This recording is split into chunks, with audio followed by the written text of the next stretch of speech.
Yo, what is going on, y'all? It's your boy HD MMA back at it again with another video today. I got my reaction and breakdown to UFC 325 that just happened yesterday night. It was a pretty good card overall. Um, we haven't had a fucking like a good flatline finish in like a minute. These past two cards, there have been no like flatline one shot out cold finishes in either of these two cars. There have been some good finishes, but no like quite like flatline twitching on the canvas. He's fucking, you don't know if he's dead or not. So I'm hoping we get that in this next upcoming card or somewhere in the near future, because I want a good finish like that now that we're in this new era of the UFC. But it was still a pretty good card overall. I did fucking excellent on picks on this card. I hit I think I went 9-4 on picks with a flawless main card performance by your boy. So you know what I'm saying. You know I'm just grateful. You know, at times like this, you got to be grateful. You got to be grateful, man. You got to be grateful, man. You know, I didn't count my chickens. You know, I didn't put all my eggs in one basket. You know, and I came out good. You know what I'm saying. I'm the fucking champ. You know, I know all these kids are tough. They're greedy. You know what I'm saying. I'm the fucking champ. I do this. I put in the hard work. You know, yeah. You know, but it was a pretty good watch overall. On my fight companion, I missed the two first fights on the early prelims. My bad. I was out doing some other stuff. My fucking tire in my car, one of my tires went flat while I was coming home, so that preoccupied me. But we still caught most of the card on the fight companion. I gotta put fucking timestamps. I just realized that I gotta put timestamps to my my fight companions moving forward, because it's just a fucking like what 6 hour long stream, and you don't know when I'm reacting to the fights, and a lot of that is just dead airtime. But yeah. Let's go into these fights. Let's break down some of these fights here without further ado.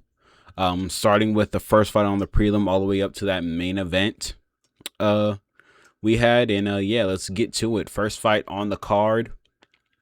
Lawrence Louis defeated Sulang Rangbo by split decision. I had Louis winning most of the fight. I was watching this out of the corner of my eye. I'm not gonna lie to y'all. I had to go back and watch this fight earlier, because a lot of this fight, when it happened live, I was watching it out of the corner of my eye, so I didn't really catch a lot of the stuff that was happening. But the first round started off, Louis was very fucking heavy on the pressure, came out immediately, was pushing Rangbo back behind the center, behind the black line, pushing him, coming in with that that sort of like high guard that he has. Lou Rangbo, he was skirting around on the back foot, looking for some counters here and there. Louis shot in on the takedown a couple like seconds earlier into the fight, like 30 seconds into the fight. Louis shot a takedown. Rangbo defended it pretty well. It was more of just like Louis on the pressure after that. I think he shot another takedown. Rangbo defended that as well. Started letting his hands go a bit. Some jabs here, some right hands here and there. In the first round, Louis didn't really throw much. I don't know if he threw a leg kick here and there. He said he's only throwing 5 leg kicks. I don't know when he was throwing it in the fight, but Louis, from what I remember in the first round, Louis wasn't really doing much. I think he was also shooting a lot too. I think there was some like clinch exchanges in the first round as well, of Louis like holding Rangbo up against the cage and stuff in the clinch. The first round wasn't nothing. I can give the first round to Louis with the pressure and the control. Rangbo was really just kind of skirting around on the back foot, moving, trying to like cut an angle and relieve the pressure so we can stand in the center. but Louis was just on him the whole time with the pressure, just constantly moving forward. Round two, Rainbow really started to let his hands go. He was throwing jabs, uppercuts, right hooks on Louis. Louis was always defending, keeping that tight guard up. And he relies on that a lot. He relied on it a lot in this fight. Rainbow was doing a good job of splitting that guard with an uppercut. I think he bloodied Louis' nose in that fight as well. From an uppercut, or maybe it was a jab. I don't remember all the way. But Louis was also shooting more and more takedowns on Rainbow. Rainbow was defending them pretty well. Also getting Louis was getting Rainbow up into the clinch. But as soon as they separated, it was all Rainbow with the hands. He was really letting the hands go, especially that uppercut. Since Louis was always having that high and tight guard, Rainbow was constantly hitting Louis with that uppercut, damn near spamming it. At one point in the fight, I remember Louis throwing back at Rainbow in a few exchanges. He wasn't really hitting Rainbow all that cleanly. I would say Rainbow was hitting Louis way more cleanly than Louis was hitting Rainbow. But yeah, it was a lot better showcase from Rainbow in the second round. The third round, it was more of the same. Rainbow letting his hands go, landing that uppercut. Louis coming back with some wild exchanges, still on the pressure, shooting takedowns, a couple low kicks here and there, controlling Rainbow up against the cage. Yeah, that was pretty much it for the fight. I would say the first round I would say the third round to Louis, because he was like getting takedowns and stuff. Even though Rainbow was kind of landing the more cleaner shots on Louis. Louis was doing just more active than Rainbow, especially with all the other facets of the game with the takedowns and all that. So yeah, I would say a split decision would be pretty fair. It was a pretty boring, uneventful fight to say the least. None of these guys were really like hurting each other all that well, or like really dominating each other all that well. I know Rainbow was landing more, but Louis would always sort of alleviate that with the takedowns and stuff like that. So I also had Louis in this fight. I had him to win by round 2 TKO. Put on a bit of a stinker. Didn't really have that much activity. Maybe he was saving it for the later rounds. I don't really know, but yeah, overall it was a decent performance from Louis. I don't think he's gonna do all that well. He's a bantamweight, and he's got a pretty long reach. He just needs to fix his defense. He relies on that high and tight guard, and he shows up a lot, way too much. And if he gets someone with a bit more power in the hands and a bit more deeper of a deeper of a toolbox, that can be a big problem for him going forward in the UFC. But yeah, it was a pretty decent performance. Moving on, we got Kenshiro Nakamura defeating Sebastian Saleh in round 3 by TKO by knee. This was a pretty great comeback performance from Nakamura. In the first round, it was all Saleh pretty much in the first, like, I would say 2 rounds. Saleh was piecing up Nakamura in the boxing, landing good jabs, skirting around, circling well on Nakamura, not really standing in front of Nakamura, letting him use that bladed like karate stance with the kicks. He was circling around Nakamura, landing good combinations with his hands, landing the jab, landing hooks around the guard of Nakamura.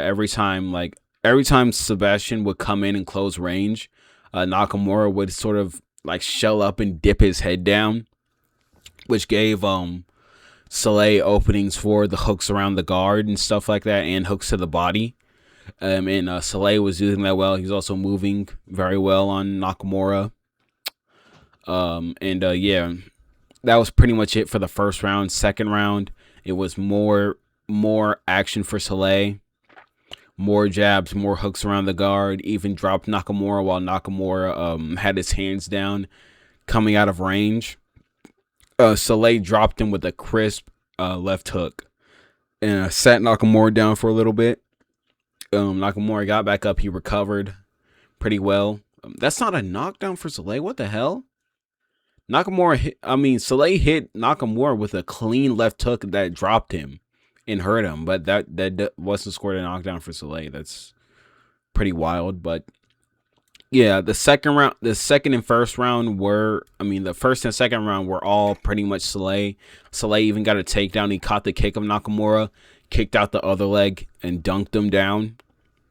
Didn't really get much control for it. He didn't do anything with it, but he did get a takedown pretty easily. Just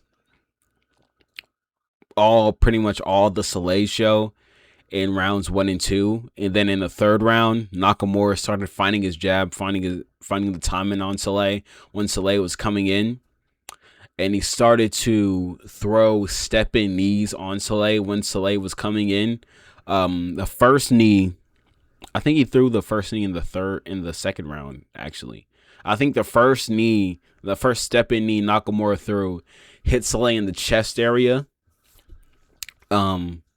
And as soon as Nakamura felt that and saw that, I think he knew that was the way he was gonna win this fight, because he wasn't gonna win it on the scorecards. He definitely needed to finish.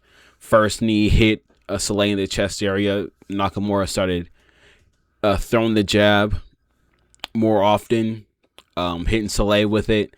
Second knee, again, I think it hit him like under the chin maybe, or in like the neck. When Nakamura stepped in with the knee, and then the third knee Nakamura hit Soleil right on the tip of the chin, hurt Soleil really badly, and yeah, the refs just stepped in after seeing that. I think Nakamura landed like a couple punches on Soleil when Soleil went down, but yeah, it was a pretty vicious step-in knee. And also, the first 2 times Nakamura threw the knee, he threw the lead step-in knee with his right foot, I think. Since Nakamura's a southpaw, he threw it with his right leg, the lead step-in knee in southpaw, and then the knee he actually landed that put Soleil away was the rear left knee, while Soleil was coming in, that put down Soleil for good to stop the fight. So pretty good comeback win for Nakamura. I was fucking in my watching this fight. Of course, she just opens the door, and my God. I was watching I was watching the screen, fucking rubbing my hands together, ready for this fucking 30-27 Soleil decision, and then fucking then Nakamura just came in, shut the fucking train down, just came in with the step-in knee, shattered my pick. So pretty good win for Nakamura, and that made me 1-1 on the card. And moving on, we got Dom Marfan defeating Song Wok Kim by unanimous decision, 30-27. This was pretty much all Dom Marfan, and a pretty shitty pick by me. If anyone's gonna say anything, this was a pretty shitty pick by your boy over here. I thought Kim would be more dominant, but I didn't really take into consideration the competition that Kim was facing and the wins he was looking dominant in. In hindsight, he was fighting pretty nobody guys throughout his career and the fights he has been looking dominant in. And Dom Marfan just simply showed him levels. Kim, starting out, was looking for the grappling, clinching with Dom Marfan pretty early into the fight. Dom Marfan was reversing him, controlling him, not reversing him. He was reversing him, but Kim, with the majority of the clinch exchanges, was Kim controlling Marfan, landing some knees, landing punches to the body. On Marfan, Marfan would reverse him, and Marfan would also land elbows in the clinch on Kim, especially when he broke. When Marfan broke away from the clinch, he would land an elbow on the exit, which was slicing up Kim and cutting him up in this fight. And on the feet, it was pretty much all Marfan. Marfan was just keeping it simple, landing jabs, double jabs, 1-2s on Kim. Kim really had nothing for Marfan in the striking on the feet. He was, I don't know what the fuck he was doing on the feet, to be honest. He was like fucking, like, staying, not moving his head, just fucking putting his fucking hands in front of him, looking for a counter, I guess. But Marfan was just tagging him up with the jabs and the straights. Not much. Marfan was on the back foot because Kim was pressuring a lot. But yeah, it was pretty much all Marfan on the feet. And in the grappling, it was Marfan landing elbows on the breaks of clinches that Kim would exchange. And Kim would get a takedown, but Marfan would get back up or reverse him. All right. What the fuck was I? Yeah. Fucking. Yeah, it was pretty much all Marfan and all assets of the game or aspects of the game. Good grappling from Marfan. Good striking, kept it simple on Kim, and yeah, pretty much all it was all Marfan. 30-27, won every round in my opinion. Cut up Kim with the elbows. Kim was bruised up and cut up by the end of the fight. And yeah. Marfan, he looked pretty good. Sort of a lack of finishing potential, especially with the hands. Marfan was pinging Kim up with the hands, but he wasn't really hurting Kim at all. Yeah. And that made me 1-2 on the card. And we got this, which in my opinion was the biggest robbery on the card. We got Khan Offley defeating Yijia by majority decision, which is pretty fucking crazy, to be honest. Yeah, Khan Offley in round 1, he was taking Kim, not fucking Kim. Fucking getting these guys mixed up already. He was taking Yijia down. He took him down in the pretty early in the fight. In the first round, it says fucking Offley had no actual takedown, so that begs the fucking question: how the fuck did these judges score it for Offley? They didn't give Kim one scorecard. Now that I'm fucking looking at it, which is pretty fucking insane. But he did take Kim down, even though on the stats it said there was no takedowns for Offley. He took Kim down, controlled him pretty good in the first round. I think he took him down twice, and yeah, it was pretty much just in the center of the octagon, going tit for tat with each other. Then Offley, he landed a right hand that stumbled Kim. He kind of like sat him down, I keep on saying Kim, Jesus Christ, on Yijia. That he stung Yijia with a right hand that he landed that made him sort of like sink to his knees a bit. He popped right back up, didn't really get dropped. And yeah, fucking then from what I remember, yeah, Yijia landed a shot that wobbled Offley as well. So in my opinion, it was sort of a tied first round. You could give the control and the takedowns to Offley. So yeah, on strikes it was tied, but in the first round, but I think the takedowns edged out for Offley now that I'm thinking about it. So 1-0 Offley going into the second. And then in the second, it was pretty much all Yi Jia. Somewhere in the... No, I'm thinking about something else. In the second round, Yi Jia stung Offley with I think it was a right hook that he landed on Offley that stung him bad and dropped him. It could have been a right hook or a two from southpaw.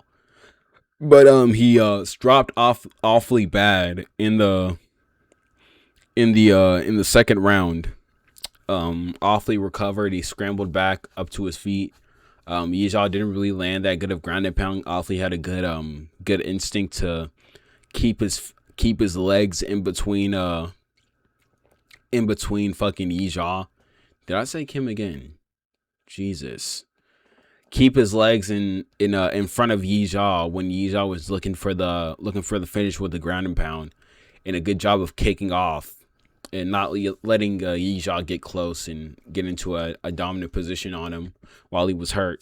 Offley got back up, started scarpering and scrambling, moving away and running again on the back foot against the Yi Jia. Yi Jia was hunting him down, looking for that two in southpaw a lot. He threw it like I think 3 times in a row after Offley was hurt, and where Yi Jia had him where he wanted him, he threw that two over and over again. And throwing the same strike over and over again when you have a guy hurt is pretty much the worst possible way to fucking finish a guy in MMA. So yeah, pretty low IQ move from Yi Jia, throwing the same strike over and over again. He could have thrown the right hook from southpaw. I think that would have caught Offley beautiful.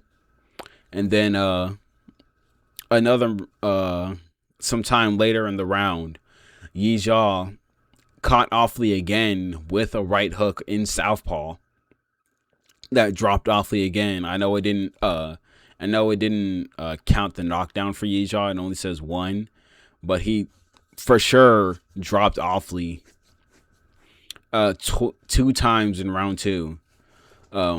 Once with the 2 from southpaw and once with the right hook. Dropped Offley again, had him wobbled again, hurt really badly in round 2, and ended the fight with ended the round with Offley just moving away and trying to just survive against Yi Jia. So I would say that was a pretty fucking dominant round for Yi Jia. You could give the argument that it was a 10-8 from Yi Jia with 2 knockdowns. That's only counted as 1 for some reason. But yeah, pretty dominant round, clear Yi Jia round in the second. So I have it 1-1 going in round 3. And in round 3, Offley started off the round landing 2 good leg kicks on Yi Jia. First off, I forgot to mention this. I thought Yi Jia was fucking cooked going into this fight, because Yi Jia came out with a knee brace on both knees.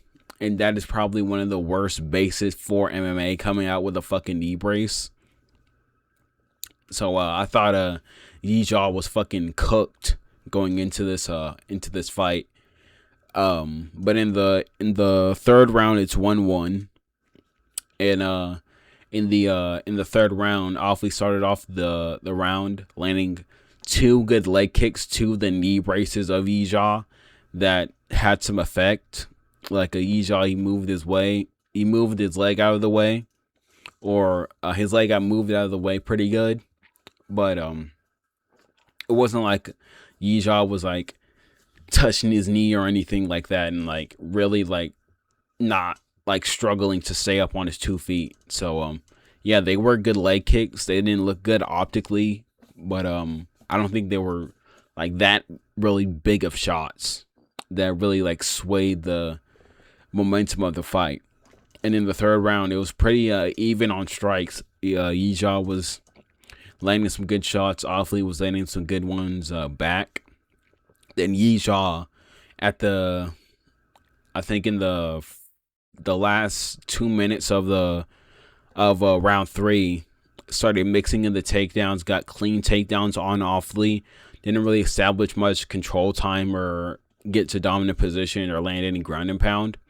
But he landed 3 good takedowns on Offley in the last 2 minutes of the third round.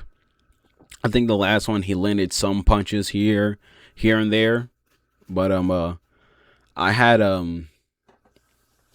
Yijia in the third round, so I thought Yijia had won the second and third pretty smoothly, and then the judges gave it to Offley. I think it was a fucking robbery pretty much. I think the second round was a 10-8 for Yijia, to be honest, with the 2 knockdowns. And I think he won the third round with the takedowns and the grappling. He did have Offley down for like a good little bit with the last takedown in the third round, and did land some ground and pound. So yeah, I thought Yijia won 2-3, but fucking whatever the fuck. It's early prelims on the fucking on the card. So yeah, Con Offley took it home for the Australians. A good little Australian robbery in Sydney. Yeah. Moving on, we got, and that made me 1-3 going into the actual prelims, and we got Jonathan Mikalev defeating Oban Elliott. He got sub lad. Oban Elliott defeating Oban Elliott in the second round with rear naked. First round, it was looking pretty fucking hairy for Mikalev. Oban Elliott came out on the pressure, took the center of the octagon immediately. It was very apparent that Oban was much faster than Mikalev with the hand speed and the movement. He was making Mikalev honestly look fucking silly and lost out there on the feet. Mikalev would swing big while Oban would see it, get out of the way, and land like a 2-3 punch counter to Mikalev's one big left hook he would swing, or big like combo or flurry that Mikalev would go for on Elliott. Elliott would just slide out of the way, return to the center, land like a 2-3 punch, like a jab straight left hook, something like that on Mikalev. I think he cut Mikalev. Elliott cut him with some punches in the first round. Mikalev dropped, actually, funny enough, Mikalev dropped Oban for a second with I think it was a left hook. No, it was a right hook. Mikalev southpaw, I think. Let me see. I don't know if Mikalev southpaw. He is. Mikalev dropped him with a right hook. Dropped Oban for a split second. Oban got right back up. But yeah, pretty much in the striking in the first round, it was Oban looking way faster, landing way more combinations than Mikalev. And then when the second round came along, Mikalev started mixing in the grappling. Every time Oban would get close, Mikalev would tie him up in the clinch, and then Mikalev got him down with a trip, I think, a trip in the clinch. He got Oban down with, got the back of Oban pretty much immediately when they got to the ground. Mikalev, he locked in, got the hooks in. He got one hook in. Rolled around with Oban on the ground a little bit. Then he got the second hook in. And then after that, he pretty much immediately lashed in. That rear naked choke sunk the arm in under the chin. And Oban fought it for a bit. Mikalev, he had the arm under the chin and the hand behind. Oban got the hand from behind out. And then Mikalev switched to that palm-to-palm grip with the rear naked that Oban could not defend since Mikulev was like laying on the grip with his body, so Orban really couldn't fight the hands or break the grip of Mikulev, and then Orban didn't tap, tried to fight it, and then he went to sleep. So yeah, it was a pretty shaky comeback win for Mikulev. Got hairy for a bit in the first round, was looking outclassed on the feet, got it to the ground, and locked up that sub. And I said Mikulev was slick on the ground. He had some slick submission skills, and it was good to see him pull it out to win this fight. So yeah, good win for Mikulev, and that made me 2-3 on the card. And moving on, we got this fucking embarrassment right here. This motherfucker. We got Torres Finney getting fucked up by Jacob Malkoun for 3 rounds straight. Unanimous decision win for Jacob Malkoun. Fucking Finney was getting pieced the fuck up for this entire fight. I don't think Finney landed one good strike at all. I think he actually did, now I'm thinking about it. But it was all Jonathan Mikulev just piecing him the fuck up on the feet with the boxing, landing on Finney. Finney just looking like a fucking bobblehead out there. Looking like a damn Terry Crews bobblehead, getting pinged the fuck up. Looking like a damn double end bag. And that bitch just getting pieced the fuck up by Jacob Malkoun. Had nothing for Malkoun on the feet at all.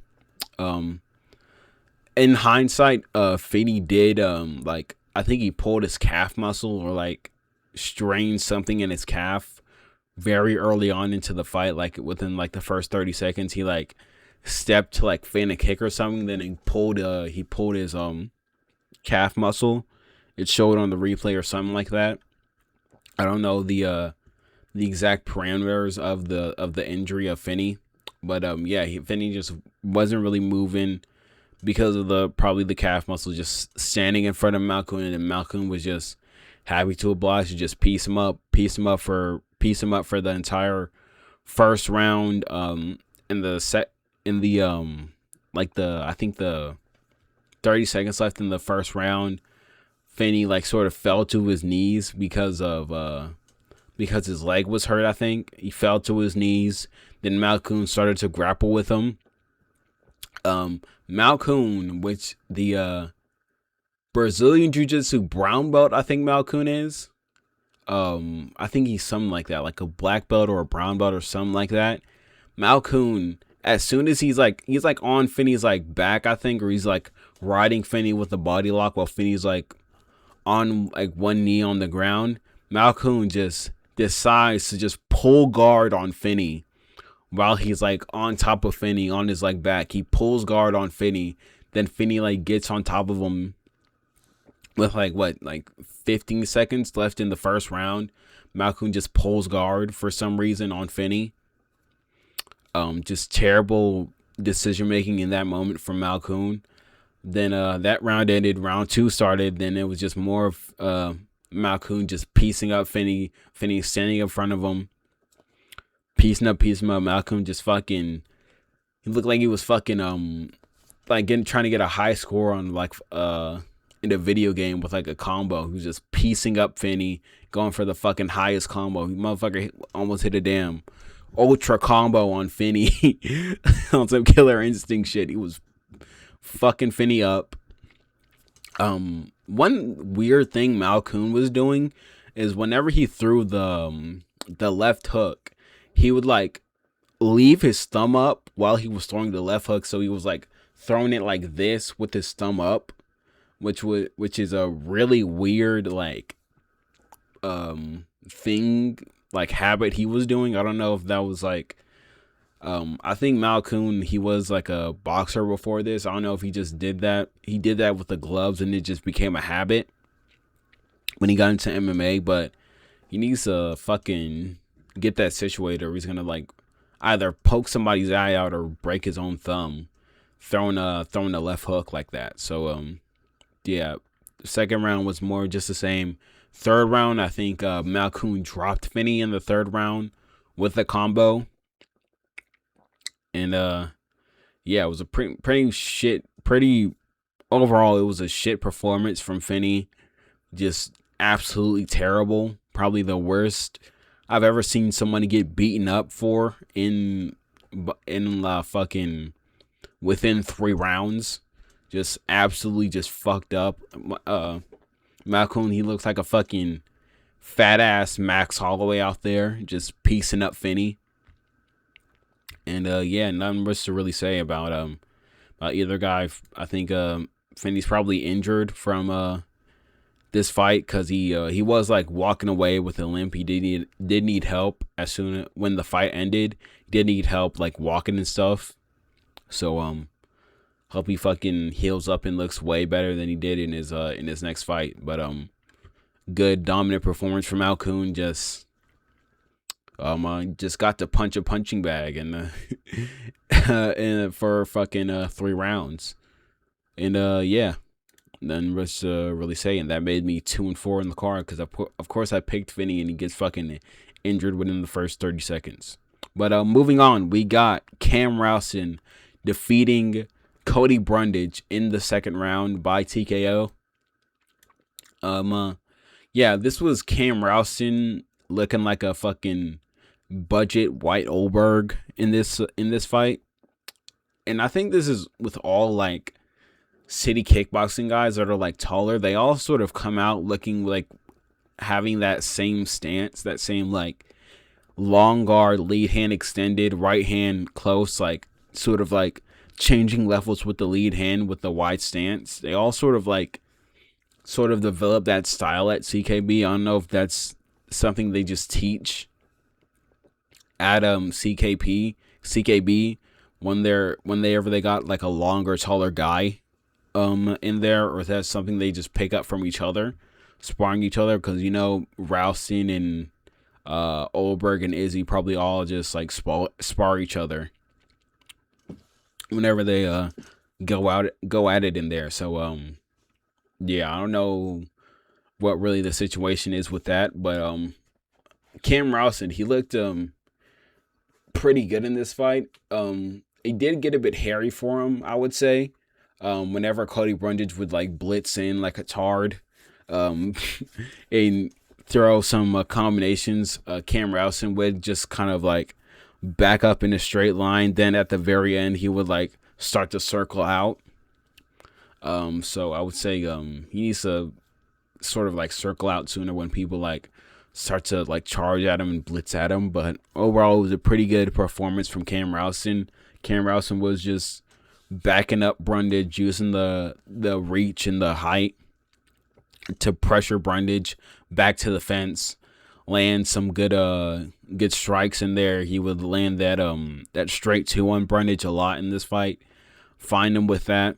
Brundage, whenever he would get backed up to the fence, he would like just like shell up and like almost squat down whenever he had his back up against the cage and Rousen would pressure him. He would like immediately just squat down and hunch over, which set up a knee for Rousen that dropped him in the second round. But in the first round, Rousen was pressuring, landing some good stuff on Brundage. I think Brundage would tie Rousen up in the clinch for a little bit. Rousen would separate. And yeah, that was pretty much it for round 1. Round 2, it was more of the same, just Rousen backing up Brundage. Rousen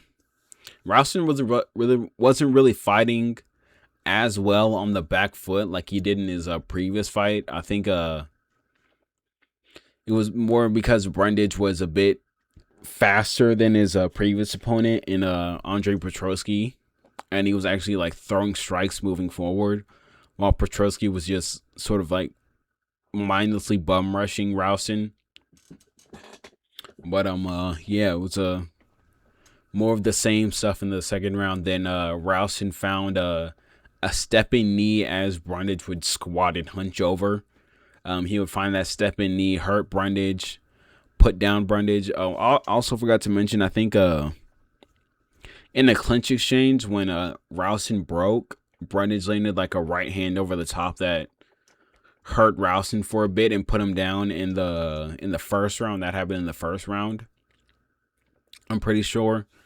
And yeah, didn't really Brundage didn't really do much with it because Campbell Ralston was able to survive and move his head on the ground, make himself a hard target and recover. But that did happen in the first round. But in the second round, it was pretty much all Ralston. After Cody got hit with that knee, he just immediately tried to shoot in. That didn't work. Then he started to just he started to Anthony Smith Max on Ralston. I'm pretty sure he even had a 2-on-1 grip at one point on the ground. Ralston was just on top of him on his back, spinning around, controlling the ankles of Brundage so he can really go anywhere, trying to open him up. And then Ralston just started teeing off with the ground and pound. Got one hook in, then just started pounding Brundage down into the canvas. Then the ref just stepped in, has seen enough. So yeah, pretty good win for Ralston.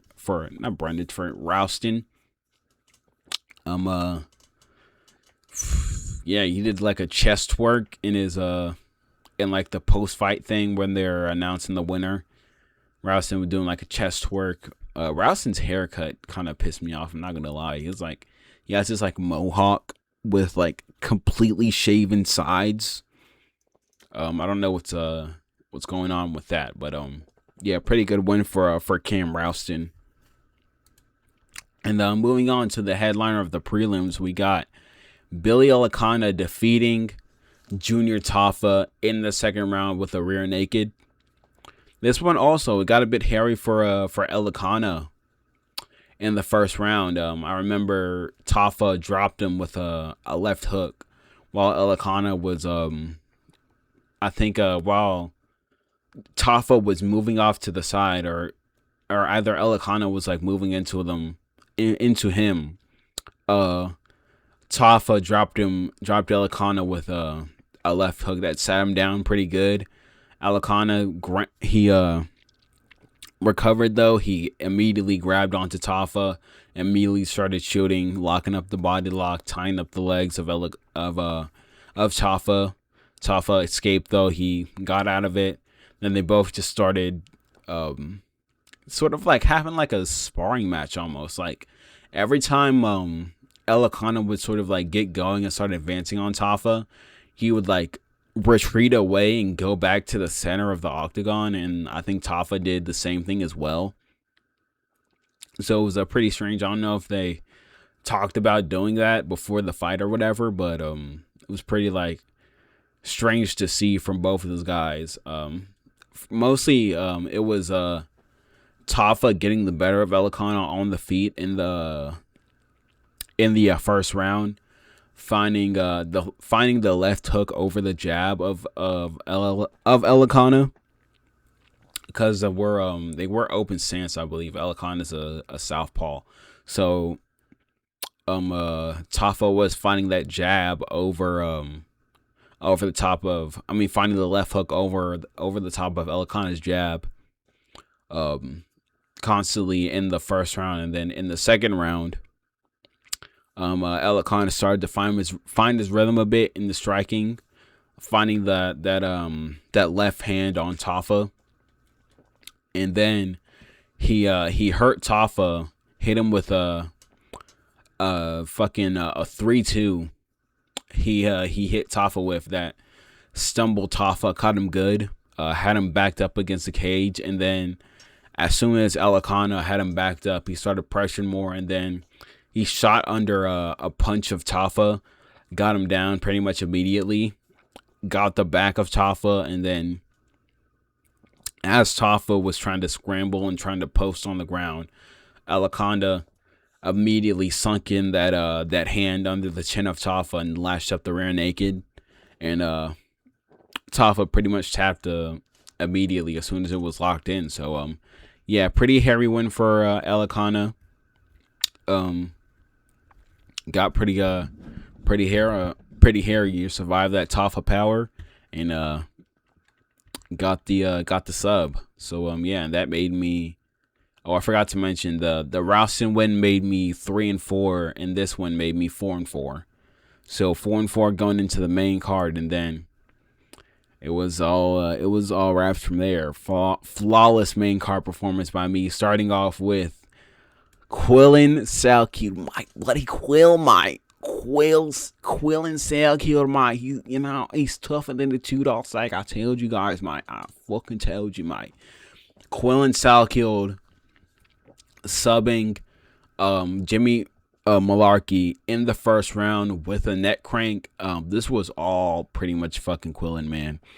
Quillin immediately as it got to the grappling, Quillin pretty much as soon as he grabbed Malarkey, he immediately took Malarkey down with a great takedown, swept Malarkey off his feet. He looked way stronger than Malarkey. He was like sweeping Malarkey off his feet with the takedowns, getting control with him. Malarkey did stand it back up after the first takedown. Then Quill grappled some more with him. They stood on the feet for a bit. Then Malarkey shot in on the takedown on Quill. He like grabbed him, clinched him up against the fence. Then got him down with a takedown. Quill scrambled back up immediately. Like sort of fucking stuck his tongue out and like put his hands up after he got back up. Engaged in the grappling again, engaged in the clinch. Fucking Quill, they were tussling for a bit in the clinch. Malarkey had like a body lock on Quill, riding Quill up against the cage, and Quill got a grip on him, then reversed him with a good throw. It was like a lateral drop almost, but he like tripped out his leg. I don't know like the exact term of it, but threw Malarkey down to the canvas, and then it was pretty much all fucking Quill when it got to the ground. Quill got a hook in, took the back, like lashed up, like he sort of like fucking locked up his legs. Quill, he locked up his legs with like one hook in and like under the leg of Malarkey. He didn't have Quill didn't have both hooks in. He had one hook in, then locked up his leg like underneath Malarkey's left leg, and pretty much just got the neck crank, put his arm around the face of Malarkey, lashed it up, and just fucking squeezed, and Malarkey tapped pretty much immediately. So yeah, good win for Quillin Salcute, and he's fucking undeniable, man. Give him a top 15 opponent next. I think that you give him like give him fucking Michael Chandler. Let him slime out Michael Chandler in this bitch. Yeah, I think Michael Chandler versus Quill is the fight to make. Michael Chandler gets fucking slimed out, put out of the rankings like he should always be, and we get Quill up there in the top 15. So yeah, I think that's a good fight to make. And he is a fucking threat at lightweight, man. Got great grappling, great wrestling, good submission skills, good power on the feet. He could work on fighting forward a bit. Maybe if he fights like a good counter striker and they draw him in, there could be some problems for him there. But yeah, overall, he has a great skill set, great attributes. He's long for the division. He's tall for the division as well. So yeah, great win for Quillin Salcute, and I think he's gonna be a fucking big deal going into the future. And yeah, and that made me 5-4 on picks. Moving on to the next fight, we got Talson Teixeira defeating Tai Tuivasa by unanimous decision. Both of these guys look fucking garbage in this fight, if I'm being honest. But just Talson, he was more dominant with the grappling. Immediately got the fight to the ground. In this fight in the first round, and Talson Teixeira, who is a fucking Brazilian Jiu-Jitsu black belt, couldn't lock up a sub on Tai Tuivasa for the entire fight. Couldn't lock up one sub on Tuivasa. But yeah, he just Towson pretty much just controlled him on the ground. Tai came out really aggressive in the first round, which led to him getting taken down. Pretty much it was all Towson in the grappling. Tai got back up for a bit in the first round. Started exchanging some hands. Got fucking Towson just moving around on the back foot. Towson, he landed some good I think some knees, some hands as well mixed in there in the first round. In the second round, it was pretty much the same. Towson getting the takedown. Getting some ground and pound here and there. He had the back of Tuivasa for pretty much like I think the second round. He had the back of Tuivasa, ground and pounding him there. Tuivasa just looking like a fish out of water on the ground pretty much. And yeah, that was it for the second round. Third round, both guys were gassed as all living shit. I mean, these guys were absolutely tired pretty much. Going into the third, it was just pretty much a fucking slop fest. Both guys were trying to grapple each other. Tai mainly was just flopping around, flopping fucking all over the place on Teixeira. Every time they got close to each other, didn't really throw much of anything on the feet. Both, I think Towson got it to the ground in the third round. Tai was just fucking flopping around.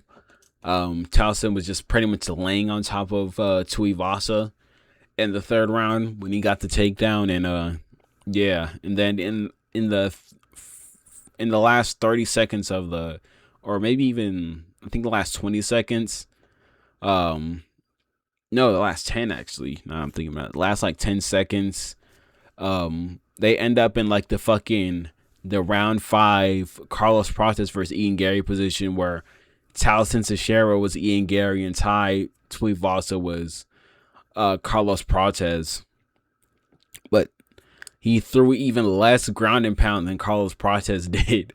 While Teixeira was like crawling away from him on his knees, Tai was like on the back of him with his like hand on his back, ready to throw something big. And then as soon as he threw something big, he like fell over and slided off the back of Towson Teixeira pretty much into the cage. And then the fight pretty much ended. So yeah, just pretty much a fucking control fest from Towson Teixeira. Needs to work on his cardio and get some muscle definition. And it's fucking, I think it's over for Tuivasa, man. I think he's cooked. That's a 6-fight loss streak now. I think he's gonna be out of the top 15 with this win. I think Towson was ranked 15 and Tuivasa was number 12. So yeah, I think it's done for Tai Tuivasa. I think we pack him up, we get the fucking biggest box we can find, and we get a forklift, and we pack Tuivasa up, ship him off to the fucking to PKFC or something like that. Ship him off to PFL. Go send him off to the fucking Shanghai Sharks in this bitch. So yeah, pretty fucking. It was a funny fight to watch, especially that third round, but pretty nothing burger fight overall. And Towson's back into the mix. So yeah. And that made me 6-4 on the card. Now moving on, this is probably my favorite fight of the night. We got Mauricio Hufi defeating Rafael Fiziev in the second round by a straight right hand. I mean, this had me fucking on my toes watching this, I'm not gonna lie. Watching this in hindsight, it's pretty fucking pretty perplexing to see and very intriguing to see these guys move together. and fight with each other and see how each guy's striking and figuring each other out. But I was on my toes watching this fight, and I'm not gonna lie to you. I was worried while fucking Fiziev was pressuring Hoofy up against the pressuring him up against the cage, had him pretty much pressed up against the cage. Hoofy was just back to the cage, skirting around on the back foot. Fiziev was on the pressure the whole fight. While but one thing in this fight that was Fiziev's downfall was as soon as Fiziev got Hoofy where he wanted him, like not moving, Fiziev would just stand there and just feint at Hoofy. He wouldn't open up. He wouldn't open up with the combination or anything like that. As soon as Fiziev got Hoofy where he wanted him, he would just stand immediately there and just get stationary as fuck. And that cost him in this fight. Pretty much every time Hoofy like threw the jab, he would catch Fiziev with it. That's something Hoofy was doing really good in this fight that he didn't really do in a lot of his previous fights. He would use the jab. He used the jab a lot in this fight. Didn't really look for like all the clip farming, all the like no look left hooks and the feints into the big shots and all that. He stick the jab on Fiziev really good in this fight. Moved along on the back foot really good in this fight as well. I think he also kept a narrower stance in this fight as well. Which probably helped with him moving around like laterally. Kept a narrower stance in this fight. Yeah, it also probably helped with the leg kicks as well. Fiziev was landing some good leg kicks on Hoofy. Hoofy check. He moved out of the way of some of them, but a lot of the leg kicks did land on Hoofy's lead leg. They didn't really matter much. Mainly in this fight, it was Hoofy who landed with way more consequence on Fiziev. Whenever they did land, Hoofy was landing good right hands on Fiziev, laying the jab on Fiziev as well, and sort of just making Fiziev's strikes just look not impactful compared to his, and sort of making Fiziev look silly in the hands a bit. Pretty much for the whole like first round. Then in the second round, also Hoofy was way faster than Fiziev with the hands, it seemed.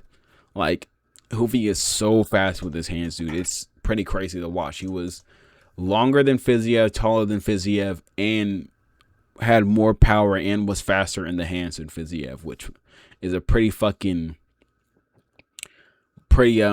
it's a good recipe for a disaster if you're Fiziev. But round two, more of the same stuff from Hoofy, skirting along on the back foot, back up against the cage, Fiziev on the pressure, sort of looking to rip some combos here and there on Hoofy, landing low kicks as well, and Fiziev was also landing switch kicks to the body on Hoofy a lot in this fight.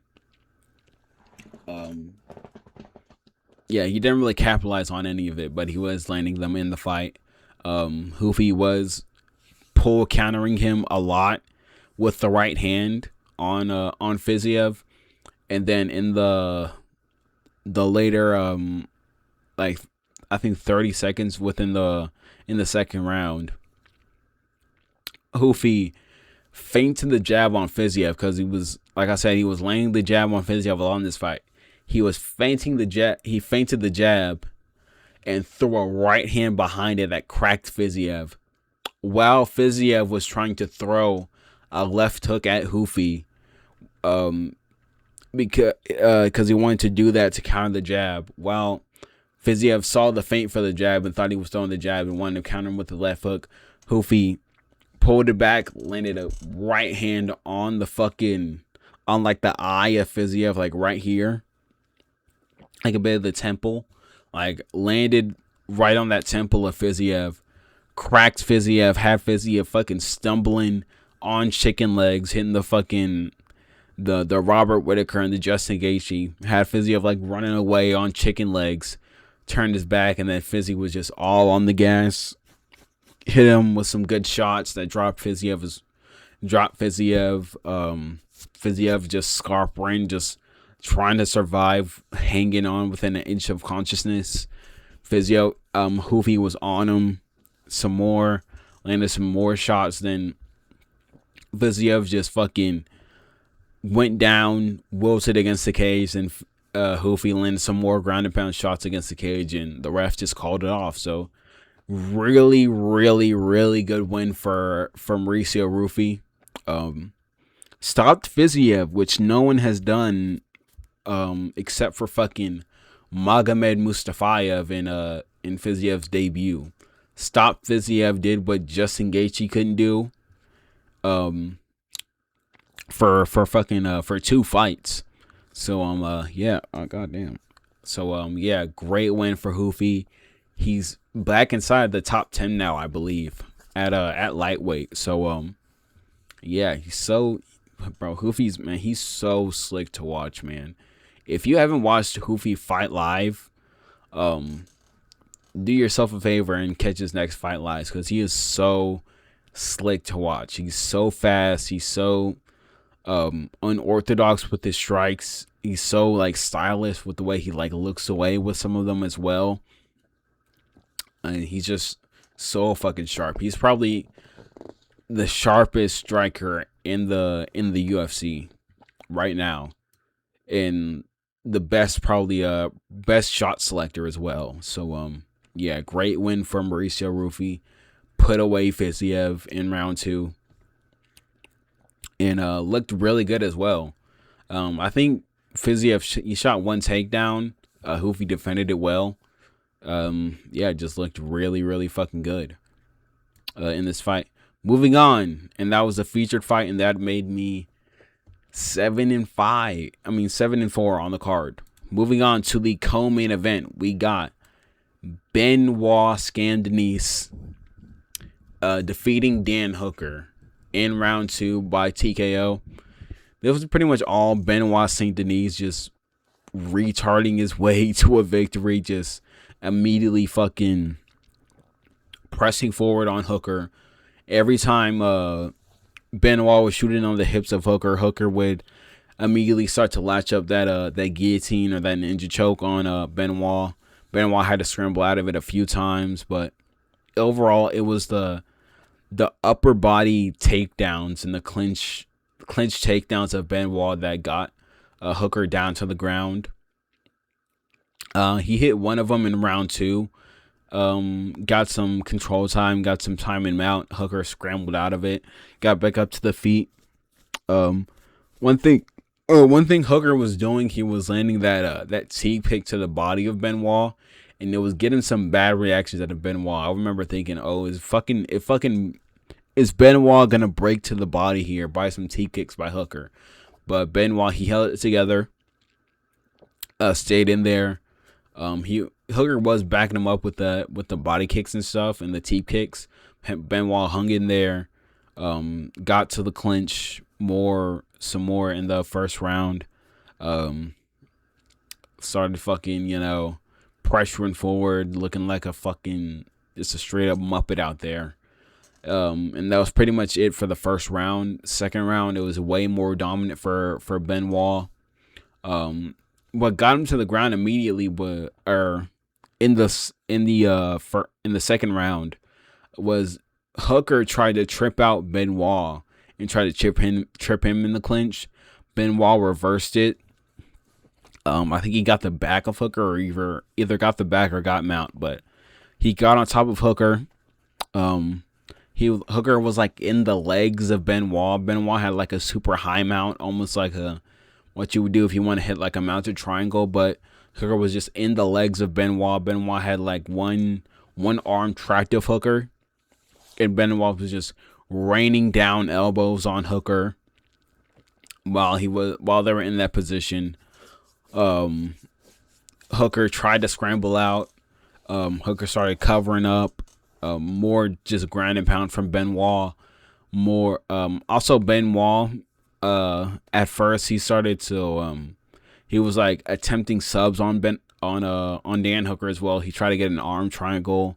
I think he also tried to get a Gamora, try to get a straight arm lock. It seemed, but ultimately it was the ground and pound of Benoit, the elbows, while Hooker was covering up, that made the ref step in. So yeah, Benoit Saint Denis is right outside the top 5 at lightweight in 2025. I don't think he's gonna be a champion. I think pretty much everyone besides Pimblett in the top 5 smokes Benoit Saint Denis. I think Max Holloway pieces him up for 5 rounds. Charles Oliveira puts a fucking grappling clinic on this fool. Arman Sarukian as well puts a fucking wrestling clinic on this guy. Justin Gaethje pings this guy's head off, probably uppercuts his fucking head off, and Ilya Tapora smokes this fucking fool in a minute. So yeah, I think everyone besides Pimblett, everyone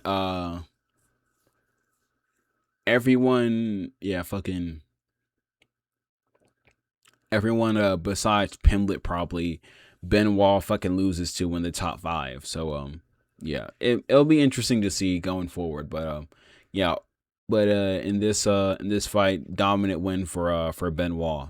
And Hooker, man, it's rough for Hooker. I don't know who he's gonna try and come back to next, but it's rough. He's getting old. He's getting more injured. He's taking so much damage, especially in this fight. Tons of elbows from Benoit and shit. Yeah, it's looking rough for Hooker, but good performance for Benoit overall, and that made me 8-4 going into this fight. And then we got the main event: Alexander Volkanovski defeating Diego Lopez by unanimous decision. 40. I had it fucking 48-47. 3 rounds to Volk, 3-2 to Volk. I think 50-45 is a fucking insane ass scorecard. That is not the scorecard of this fight at all whatsoever. That judge is fucking smoking dick. Smoking absolute fucking asshole. But yeah, overall, it was a dominant performance from Volk, and I think in this fight Volk looked better in this fight than he did in the first fight. I think in the first fight, Volk was in more trouble. He was hurt more times in that fight. Diego Lopez just coming out with the shittiest game plan I've pretty much ever seen in this fight, or in a title fight. Was just fucking, he didn't do anything that was working for him, even in the first fight or in this fight. Everything that worked for him, he would just completely fucking abandon. He would just like switch stances, come out, try to kick at Volk, which is good, I guess. That got him his fucking feet broken, but he would try to kick at Volk, land body kicks, land high kicks, which is not what he really needed. He needed better footwork, and he needed a fucking double jab, than a right hand, which he did not do. Which that worked for him in the first fight, but he didn't do that at all. He would just stay there trying to pressure Volk. Volk would, instead of circling to his left, or circling to the left, Volk was circling to the right in this fight, trying to eliminate that switch stance of Lopez. Yeah, it was a pretty dominant performance from Volk. The jab was there from Volk the entire fight. Low kicks were there the entire fight. The right hook while Volk was switching stances was there in this fight a lot. That's what he was catching Lopez a lot in this fight. Volk would switch stances and throw a right hook while he was doing it as well. It was catching Lopez a lot. And yeah, first 2 rounds I would say is for Volk. Third round was to Lopez because of that drop when he dropped him. Fucking is what it didn't count as drop, but he dropped Volk in that third round only for a split second.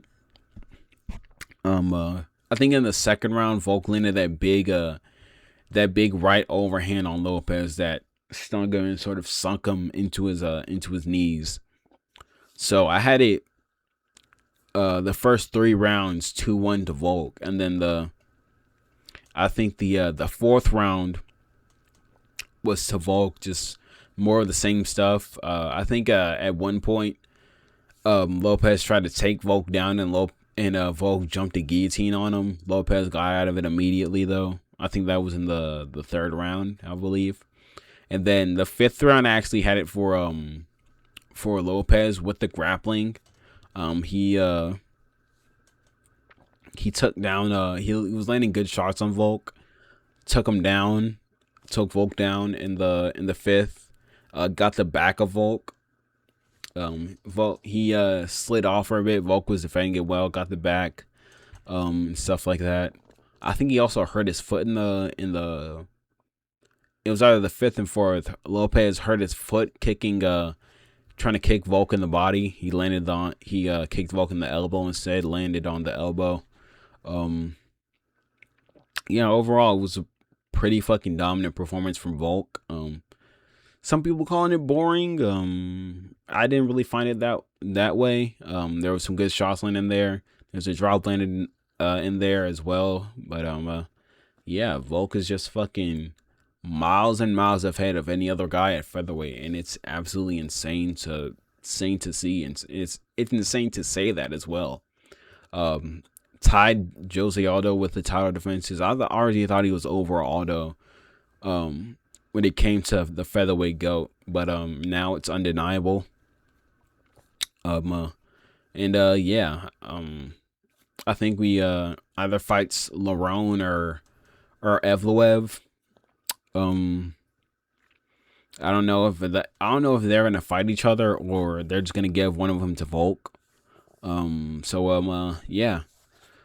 Diego Lopez though, he needs to change his gym. I think Diego Lopez, the real perplexing thing to me in this fight was the corner work of Diego Lopez, telling him to just pressure forward, just like pressure and move forward. Yeah, you can just say that, but that's not gonna win him the fight. Y'all need to tell him to fucking actually throw something worth meaning. They're also telling him he was like doing great as well, and like he was winning the fight, which is fucking crazy. The one thing they told him that was good was that he needed to finish in round 5, which I think every fighter needs to fight like that. Like they need to finish in the first round if it's going to there. But that was pretty much the only good advice they told him.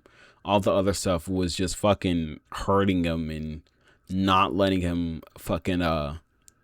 actually see what he was doing wrong. And he performed shittier in this fight than he did in the first one, which is crazy.